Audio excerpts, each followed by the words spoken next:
नमस्कार, स्वागत है आपका सर्वोत्तम एग्रीकल्चर के यूट्यूब चैनल पे सर्वोत्तम एग्रीकल्चर एकेडमी कानपुर। मैं Ankit Bhadauria, PhD scholar horticulture, CS Azad Kanpur. आज आपको मैं बताने जा रहा हूँ बेसिक इन्फॉर्मेशन अबाउट हॉर्टिकल्चर।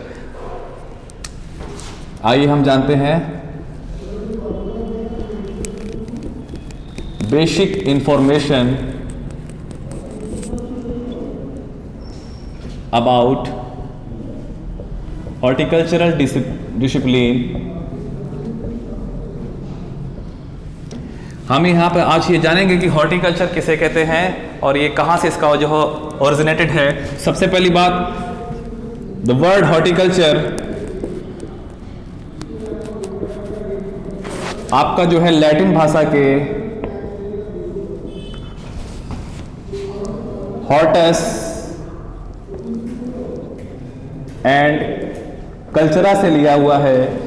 ये आपका क्वेश्चन पूछा हुआ था कंपटीशन में कि जो हॉर्टिकल्चर वर्ड है, या मोस्टली आप ये जान करिए जिस भी शब्द के पीछे की तरफ अगर कल्चर लगा हुआ है तो वो आपका उसकी उत्पत्ति है वो लैटिन भाषा से होगी, और जिस भी वर्ड के पीछे लॉगी या लॉजी या वाई लगाओ वो आपका जो शब्द है उसकी उत्पत्ति ग्रीक भाषा से होगी, ग्रीक भाषा से। ठीक है, वाई का एग्जाम्पल आप ले सकते हैं एग्रोनॉमी, तो ये आपका जो है ग्रीक भाषा का शब्द है। और लॉजी जैसे आप plant pathology, soils entomology, crop physiology वगैरह, आपकी इन सब की उत्पत्ति लॉजी शब्द से हुई होगी। तो यहाँ पर हम देखेंगे हॉर्टिकल्चर वर्ड आपका लैटिन भाषा के हॉर्टस एंड कल्चरा से लिया हुआ है, जिसका मतलब होता है गार्डन, एंड कल्चरा मतलब कल्टीवेशन। तो हम इन शॉर्ट में कह सकते हैं हॉर्टिकल्चर को कल्टीवेशन ऑफ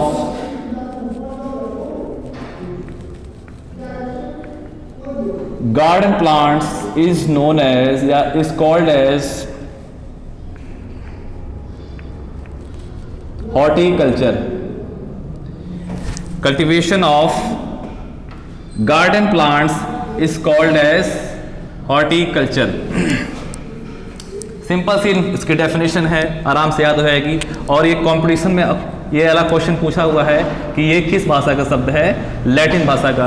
जिन भी भाषा के शब्द के पीछे कल्चर वर्ड ऐड है वो ऑटोमेटिक लैटिन वर्ड हो जाएंगे।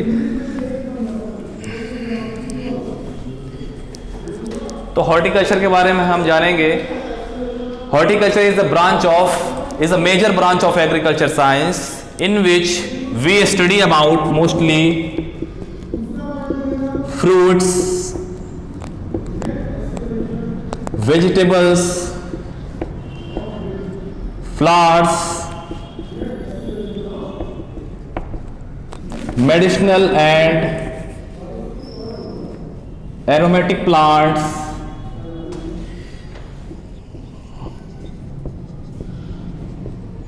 ornamental gardening,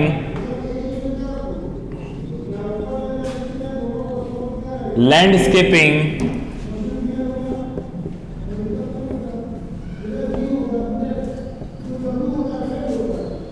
and nursery management. तो ये अपने एस्पेक्ट्स हैं हॉर्टिकल्चर में जिनका हम मोस्टली अध्ययन करते हैं। फ्रूट्स में, वेजिटेबल्स में, फ्लावर्स में, मेडिसिनल एंड एरोमेटिक प्लांट्स में, औषधि एवं सुगंधित पौधे, सजावटी पौधे, और लैंडस्केपिंग जब हम किसी ब्यूटिफिकेशन पर्पस से अगर हम यूज करते हैं, या किसी गार्डन का ब्यूटिफिकेशन हो या किसी बुके वगैरह को गिफ्ट करते हैं, तो वो आपका लैंडस्केपिंग एंड ऑर्नामेंटल हॉर्टिकल्चर में आएगा। नर्सरी मैनेजमेंट भी आपका इसका एक मेजर ब्रांच है हॉर्टिकल्चर की। तो फ्रूट्स का अगर हम अध्ययन करेंगे तो वो मेरी ब्रांच जो हॉर्टिकल्चर की वो कहलाएगी पोमोलॉजी। इसको हम फ्रूट साइंस के नाम से जानते हैं, कहीं कहीं इसको हम फ्रूट कल्चर भी कह सकते हैं। तो branch of horticulture science in which we study about the scientific cultivation of fruits is known as pomology, and vegetable science branch of horticulture science in which we study about the scientific cultivation of vegetables is called as vegetable science। इसको हम ओलेरी culture के नाम से भी जानते हैं। ये भी आपका लैटिन भाषा का शब्द हो जाएगा क्योंकि इसके पीछे भी कल्चर शब्द ऐड है। ओलेरी कल्चर, इसी को हम वेजिटेबल्स साइंस के नाम से भी जानते हैं। फ्लावर्स,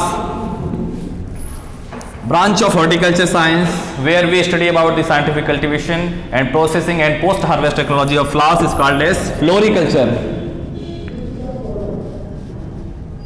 ये भी आपका लैटिन भाषा का शब्द होगा क्योंकि इसमें भी आपका कल्चर ऐड है।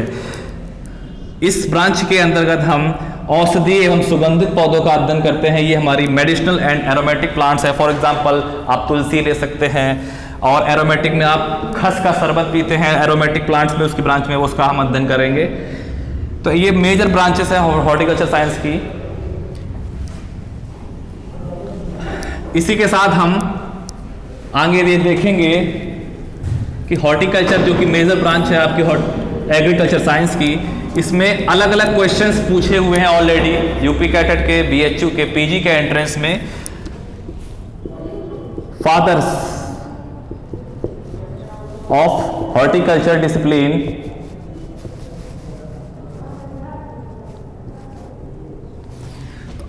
इसमें हम देखेंगे हॉर्टिकल्चर में अगर हम बात करें वर्ल्ड की, तो father of horticulture in world बात करेंगे तो इसमें हम देखेंगे थॉमस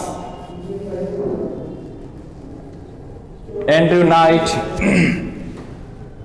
इसके साथ में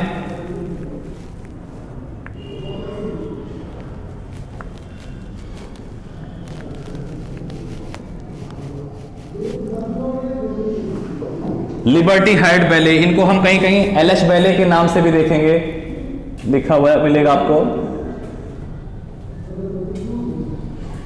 LH ballet, doctor LH ballet, liberty Hyde ballet. और कहीं कहीं आपको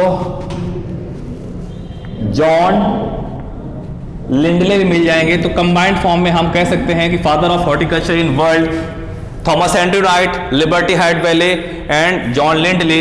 अगर हम बात करें इंडिया की father of horticulture in India, तो वो आपके हो जाएंगे एमएच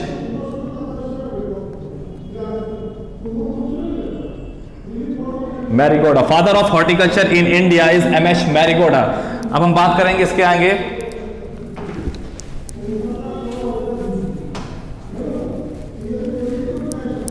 फादर ऑफ हॉर्टिकल्चर में आपका सेकंड आएगा फादर ऑफ पोमोलॉजी। हॉर्टिकल्चर की वह ब्रांच जिसमें हम फलों का अध्ययन या फलों की वैज्ञानिक खेती करते हैं, पोमोलॉजी कहलाती है, जिसको हम फ्रूट साइंस या फ्रूट कल्चर के नाम से भी जानते हैं। तो फादर ऑफ पोमोलॉजी है आपके चार्ल्स डोइंग। पोमोलॉजी एक ऐसी ब्रांच है जिसमें हम फ्रूट्स का कल्टीवेशन करते हैं। इसकी तीन ब्रांचें होती हैं, सब डिवाइड किया गया है पोमोलॉजी को। एक है फंडामेंटल पोमोलॉजी, एक है कमर्शियल पोमोलॉजी, एक है आपकी सिस्टमैटिक पोमोलॉजी। तीन ब्रांचें हैं पोमोलॉजी की, fundamental pomology, commercial pomology and systematic pomology. Fundamental pomology में हम फंडामेंटल एस्पेक्ट्स जैसे कि type of soil, environmental factors,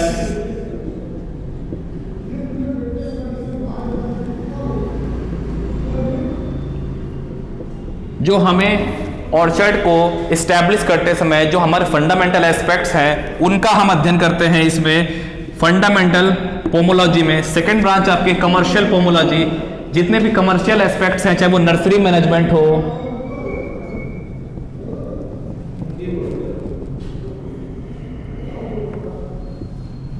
nursery का जब हम मैनेजमेंट करेंगे तो वो आपकी पोमोलॉजी की दूसरी ब्रांच है, जिसको हम व्यावसायिक फल विज्ञान के नाम से या कमर्शियल पोमोलॉजी के नाम से जानते हैं। उसमें हम नर्सरी का मैनेजमेंट वगैरह इसका अध्ययन करेंगे।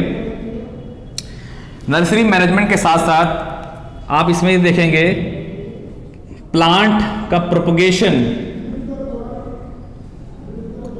कौन से फ्रूट क्रॉप्स के लिए कौन सा मेथड ऑफ प्रोपगेशन, पादप प्रवर्धन जिसको हम हिंदी में कहते हैं, मल्टीप्लिकेशन ऑफ प्लांट, इसको हम बोलते हैं इस कॉल्ड एज प्लांट प्रोपगेशन।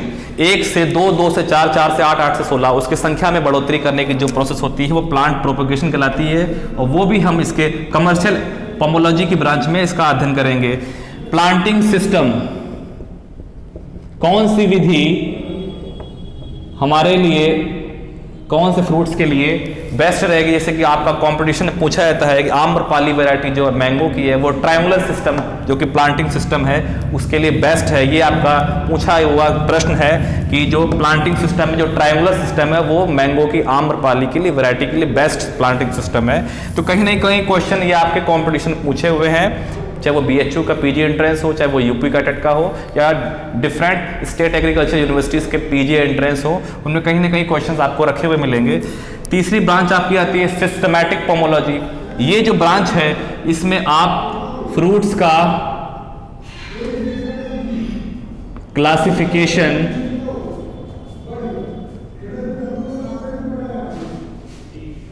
या नॉमेनक्लेचर, उसका वर्गीकरण, फलों का वर्गीकरण, उनका वानस्पतिक नाम क्या है, उसका कुल क्या है, उसमें गुणसूत्र की संख्या, उसमें उत्पाद, उसका जो है उत्पत्ति स्थान, फल का प्रकार, जो इसकी क्लासिफिकेशन है, और उसका जो नॉमेनक्लेचर है, नामकरण, उसका हम इस ब्रांच के अंतर्गत अध्ययन करेंगे जिसको हम बोलते हैं सिस्टमैटिक पोमोलॉजी। तो मेरा सेकंड क्वेश्चन ये बन जाता है कि father of pomology in world है चार्ल्स डुइंग। इसी के बाद सेकंड क्वेश्चन है फादर ऑफ सिस्टमैटिक पोमोलॉजी। इसके नीचे आप क्वेश्चन ऐड कर सकते हैं कि father of systematic pomology, pomology की वह ब्रांच जिसमें हम उसके नॉमेनक्लेचर और उसका क्लासिफिकेशन का अध्ययन करते हैं, वर्गीकरण का और नामकरण का, वह आपकी सिस्टमैटिक पोमोलॉजी कहलाती है। उसके फादर पूछे जाते हैं, लिख लीजिए आप इसी के नीचे। फादर ऑफ पोमोलॉजी हो गया Charles doing, and father of systematic pomology वो आपके हो गए डी कैंडोल। डी कैंडोल को हम फादर ऑफ सिस्टमैटिक पोमोलॉजी कहते हैं। इसके बाद हम देखेंगे फादर ऑफ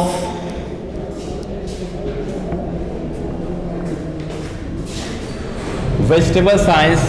मैंने ऑलरेडी बताया हुआ था आपका डॉक्टर लिबर्टी हार्ट बेले या LH बेले, फादर ऑफ वेजिटेबल साइंस। इन्हीं को हम father of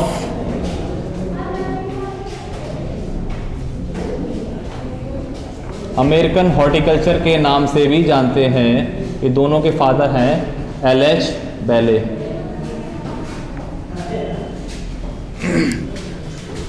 father of pomology, father of systematic pomology, father of vegetable science, father of American horticulture. इसके बाद हम देखेंगे फादर ऑफ कैनिंग। कैनिंग एक ऐसी पर्टिकुलर प्रोसेस होती है जब हम फ्रूट्स एंड वेजिटेबल के पीसेस को कट करके एक स्पेसिफिक टेम्परेचर में उसके जो माइक्रो ऑर्गेनिज्म होते हैं, हानिकारक सूक्ष्म जो जीव होते हैं, उसको ख़त्म करके उसकी स्टोरेबिलिटी को बढ़ा देते हैं। वो आपकी प्रोसेस कहलाती है कैनिंग, जिसको हम हिंदी में डिब्बाबंदी के नाम से जानते हैं। तो कैनिंग के जो फादर हैं आपके पूछे हुए हैं एग्जाम्स में, तो ये हैं आपके M निकोलस एपर्ट। इन्हीं के नाम से हम जानते हैं एपर्टाई। ये जो कैनिंग के फादर हैं M निकोलस एपर्ट, इन्हीं के नाम से हम कैनिंग को एक नाम से और जानते हैं जिसको बोलते हैं एपर्टाइजेशन। कैनिंग को हम दूसरे नाम से जानते हैं जिसको बोलते हैं appertization. Canning is also known as appertization, क्योंकि इसके फादर हैं M निकोलस एपर्ट।